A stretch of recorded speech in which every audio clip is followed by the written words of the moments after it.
225 million years ago. During the Triassic period, Cheshire was a searing hot desert, over which frequent flash floods created temporary lakes. A primitive dinosaur thrived in this scorched landscape.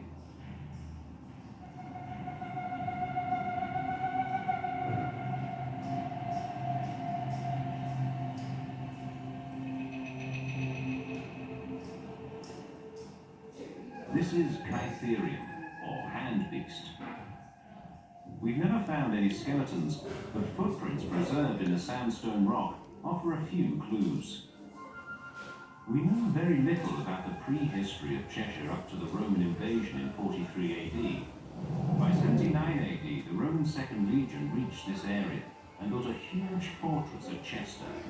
It was one of only 3 in Britain, used as a military base to control hostile tribes in the west and north. The fortress commanded a perfect position, a sandstone ridge high above a natural bend in the river, which the Celts called Viva.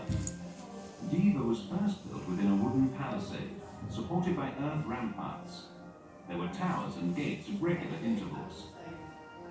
It was rebuilt in the local sandstone about 200 AD by the 20th Legion Valeria Victrix. More than 5,000 elite Roman legionaries, reinforced by auxiliary troops and cavalry, were garrisoned in the barracks. Viva was rectangular in shape, normal for Roman military fortresses, and very large, covering 56 acres. The walls were 7 meters high and 3 meters thick, encircled by a defensive ditch 4 meters deep. 4 gates gave access to the main streets, which all led to the headquarters building, or Principium. Archaeologists discovered an enigmatic elliptical building unique to Chester. Inside the fortress were the commander's residence and officers' houses, communal baths, granaries, hospital, cookhouses and workshops. Outside the fortress, a trading settlement developed. An amphitheatre, one of the largest found in Britain, seated over 6,000 spectators. It was used mainly for combat training, although gladiator contests may have taken place too. By around about 410 AD, the Roman Empire was under increasing attack by Germanic tribes from northern Europe, and the legions finally withdrew, ending 365 years of Roman rule in Britain. Over the next 400 years, Chester entered the Dark Ages. We know very little of the city's history at this time. The fortress probably became derelict, but there is evidence that Chester remained an important strategic, political and religious centre. By the 7th century, Chester became part of the expanding Saxon kingdom of Mercia. In 875 AD, the remains of St. Werburg, a Mercian princess, were brought to Chester to escape the Viking invasions and deposited in a long-established church of Saints Peter and Paul, later rededicated to St. Werburg. In 893 AD, the Viking Great Army overwintered in the old fortress. A few years later, in 907 AD, Athelflaed established a burg or stronghold as a protection against Viking raids, and rebuilt and extended the fortress walls with urban spur ramparts in the north and south. Outside the walls there's evidence of a small Viking trading settlement, now Lower Bridge Street. The abandoned church of St. Olaf is the only trace which survives. In 973 AD, as a sign of submission, British and Viking princes rode the Saxon King Edgar up the River Dee and swore allegiance to the ancient church of St. John the Baptist. Following the Battle of Hastings in 1066, William the Conqueror savagely crushed revolts in northern England, and in 1069 marched through Cheshire, laying waste the countryside. Over 200 houses were destroyed in Chester. In 1070, William the Conqueror built Chester Castle to command the bridge and port area. At first, a simple wooden tower or keep on an artificial mound defended by a ditch and wooden palisade. The castle became the headquarters of the powerful Norman earls and steadily grew in size. During the 12th century, the keep and inner bailey were rebuilt in stone with a large gate tower. By 1292, the castle was an impressive stone structure, comprising a new inner gateway with drum towers and a great hall with royal chambers for Edward I. It was defended by an outer bailey curtain wall with new gatehouse and drum towers. During this period, the Norman earls also repaired and extended the Roman walls by adding the southern and western stretches, creating the circuit of about 2 miles which survives to this day.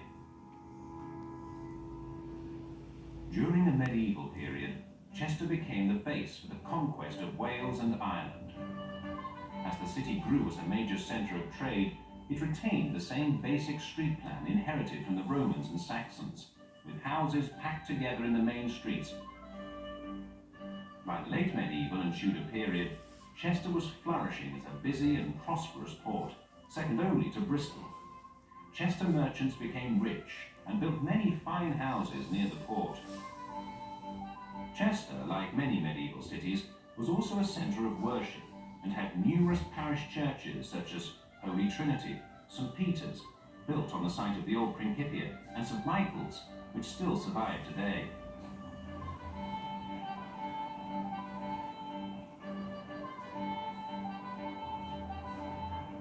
Chester's famous roads developed in the main streets near the cross. Several monastic houses were also established in Chester during this period. The largest and most important was the magnificent Benedictine Abbey of St. Werburgh, founded by the first Norman Earl, Hugh Lupus, in 1092. The abbey building was developed over several centuries, around a cloister, and this is how it may have looked in about 1530. The present cathedral retains most of the original monastic buildings. The old Roman gates were replaced by new medieval ones, which controlled access to the city. The River Dee, the key to Chester's importance and prosperity, began to silt up and became increasingly difficult to navigate. Ironically, a weir built in Norman times contributed to the silting up of the Dee, and eventually the water tower, which dates from 1323, had to be built out into the river to protect the port. As the river receded, it created the Rue Dee, to the west of the old Roman harbour, now the oldest racecourse in Britain, dating from 1540. Just 100 years later, in 1642, Chester was drawn into the English Civil War and eventually besieged by parliamentarian forces. The city was loyal to King Charles I, but for most of the war the royalists were on the defensive. A system of earthen ramparts were built to defend the suburbs outside the city.